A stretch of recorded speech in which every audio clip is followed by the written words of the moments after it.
Hello friends, स्वागत है आपका आपके अपने चैनल पर। आइए स्टार्ट करते हैं आज की क्लास। सबसे पहले हम परिचय और परिभाषा देखेंगे। जैसे कि आप सब जानते हैं कि जो पारिस्थितिकी होती है वह विज्ञान की एक ऐसी शाखा है जिसके अंतर्गत क्या किया जाता है, समस्त जीवों और भौतिक पर्यावरण के मध्य जो अंतर संबंध होता है उसकी स्टडी की जाती है। ठीक है, अब यहाँ पर हमको जानना है कि जो इकोलॉजी शब्द है वो सबसे पहले इसका प्रयोग किसके द्वारा किया गया था, तो वो अर्नेस्ट हैकेल के द्वारा किया गया था 1866 में। ये ओइकोस यानी कि घर, रहने का स्थान होता है, और लोगोस यानी कि स्टडी। ओके, तो ये इसका मीनिंग होता है। उसके बाद हम आगे आते हैं।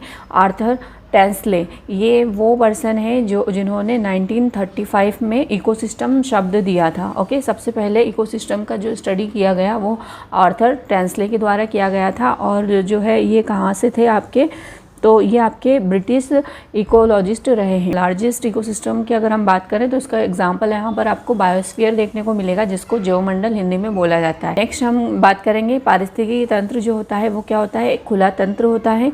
यह प्रकृति की एक क्रियात्मक यूनिट होती है। नेक्स्ट हम देखेंगे यहाँ पर इकोसिस्टम के घटक। इकोसिस्टम के घटक मोटा मोटा देखें हम तो दो तरह के होते हैं इकोसिस्टम के घटक। यहाँ पर जैविक घटक आपको देखने को मिलेंगे और आपको देखने को मिलेंगे अजैविक घटक। जैविक घटक को आप क्या बोलेंगे इंग्लिश में, बायोटिक कंपोनेंट, और अजैविक को बोलते हैं अबायोटिक कंपोनेंट। जैविक घटक जो होते हैं वो आपके उत्पादक, उपभोक्ता और अपघटक, तीन प्रकार के होते हैं। उत्पादक को आप बोलेंगे इंग्लिश में प्रोड्यूसर, उपभोक्ता आपका जो रहता है कंज्यूमर, और ये अपघटक आपका डिकम्पोजर होता है। ओके, आगे हम डिटेल में इनके बारे में देखेंगे। अजैविक कंपोनेंट क्या क्या होते हैं, तो तीन प्रकार के यहाँ पे बताए, अकार्बनिक, कार्बनिक, उसके बाद फिजिकल। तो अकार्बनिक में आपका मृदा, जल, कार्बन डाइऑक्साइड, ये CO2 कर लेना है इसको, और H यानी कि हाइड्रोजन, H4 यानी कि सल्फर, NH3 यहाँ पर अमोनिया आएगा ना, NH3 यहाँ पे आप लिख लेना, इसको थोड़ा सा करेक्ट कर लेना।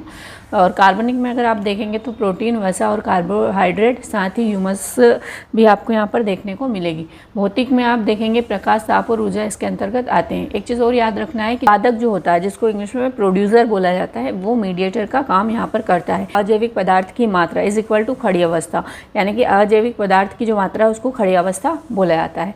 आगे देखते हैं जैविक घटक, इनका जो विवरण है वो देख लेते हैं। उत्पादक कौन होते हैं, तो हरे पौधे जो होते हैं वो उत्पादक होते हैं, जो कि ऊर्जा का परिवर्तक माने जाते हैं। उसके बाद में उपभोक्ता होते हैं, जिनको कंज्यूमर्स बोला जाता है। ये तीन प्रकार के देखे जा सकते हैं मोटा मोटा तौर पर। तो प्राथमिक यानी कि प्राइमरी जो उपभोक्ता होते हैं, इसमें आपके शाकाहारी आते हैं जैसे कि गाय और हिरण। द्वितीयक में आप देखेंगे मांसाहारी भी आ जाते हैं इसके अंदर, लोमड़ी, भेड़िया। तृतीयक में शीर्ष मांसाहारी आते हैं, शेर, बाघ, ये सब। और सर्वभक्षी में मनुष्य और कौवा आता है।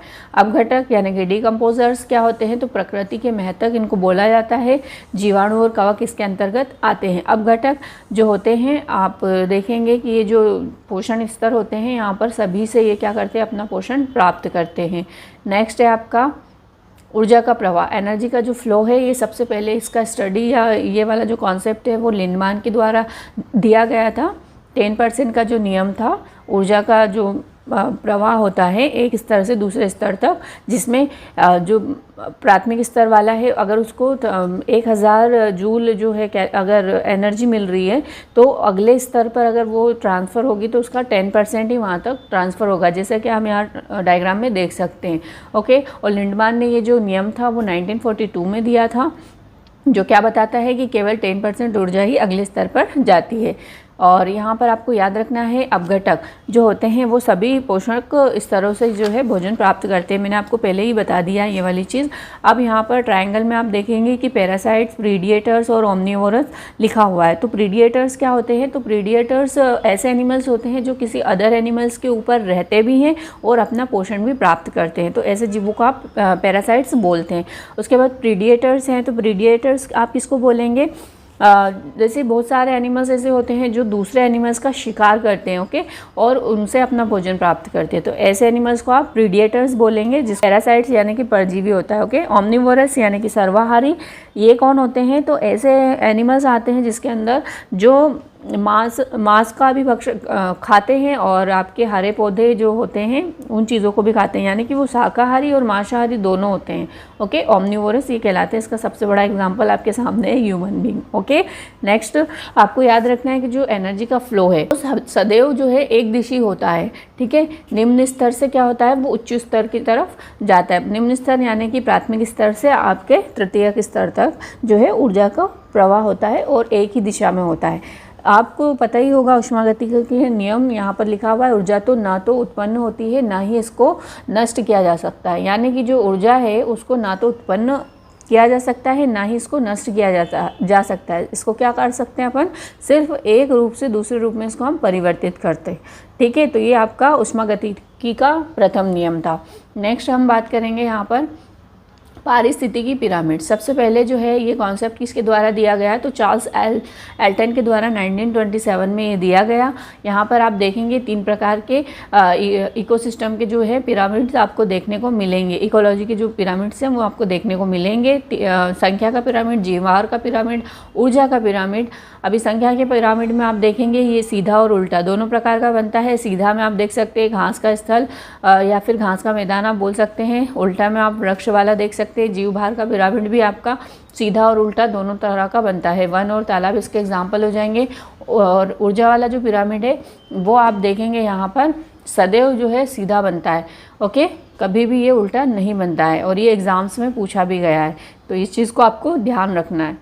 सेम यहाँ पर भी वो जो 10% वाला जो नियम है ऊर्जा का स्थानांतरण वो यहाँ पर शो किया हुआ है ना। तो उत्पादक, प्राथमिक उपभोक्ता, द्वितीयक और तृतीयक उपभोक्ता यहाँ पर दिखाए हुए हैं अलग अलग पोषण स्तरों पर।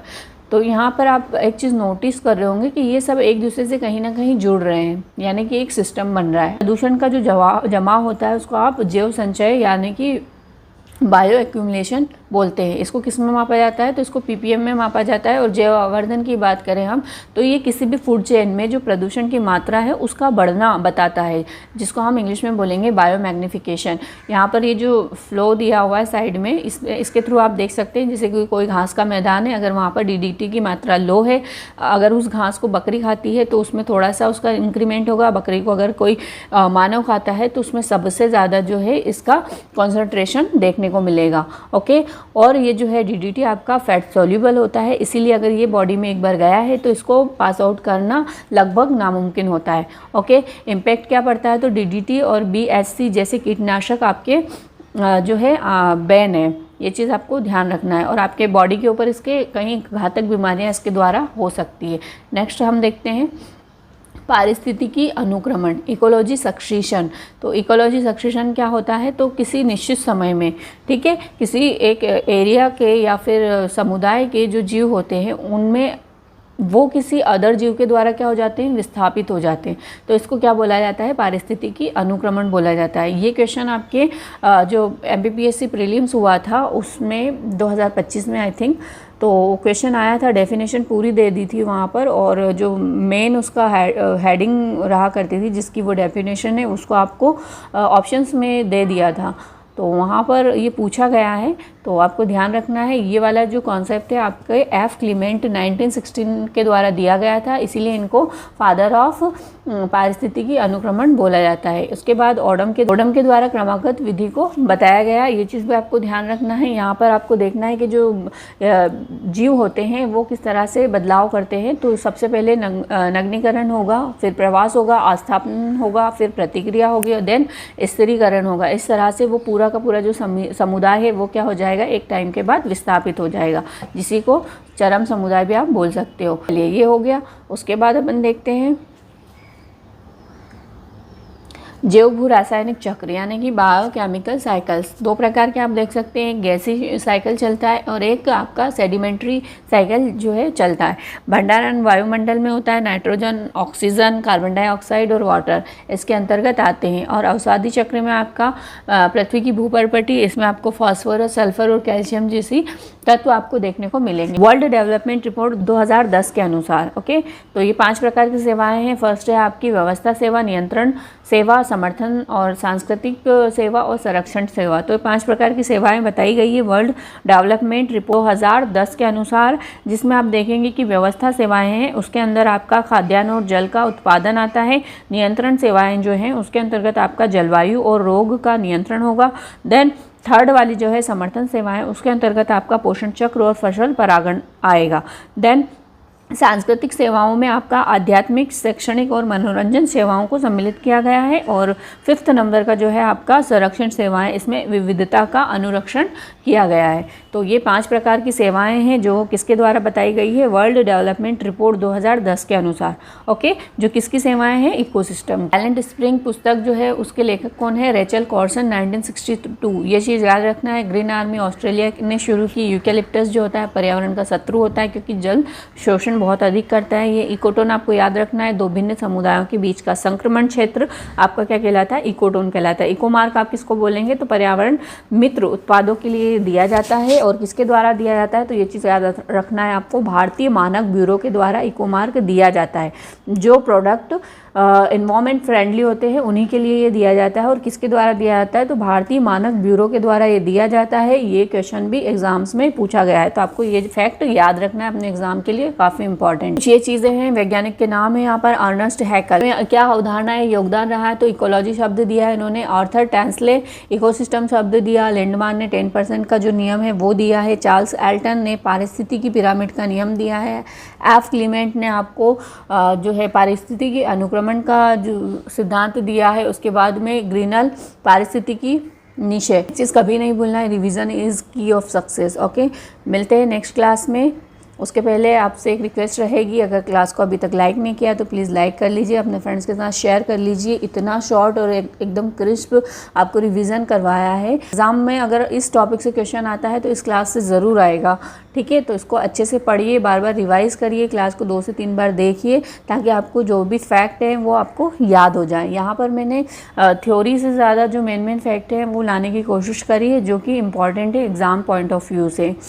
और क्लास को लाइक कर लीजिए, अपने दोस्तों के साथ शेयर कर लीजिए। चैनल पर नए हैं तो प्लीज़ सब्सक्राइब कर लीजिए, इससे हमको सपोर्ट मिलता है, काफ़ी मोटिवेशन मिलता है और भी बेहतर करने के लिए, क्योंकि ये सब करने में कहीं ना कहीं हमारा भी टाइम लगता है। और इसके बदले सिर्फ हम इतना ही चाहते हैं कि आप चैनल को सपोर्ट करें, और ताकि हम आने वाले टाइम में आपके लिए और भी बेहतर कर पाएँ। ओके, मिलते हैं नेक्स्ट क्लास में। Take care, bye bye.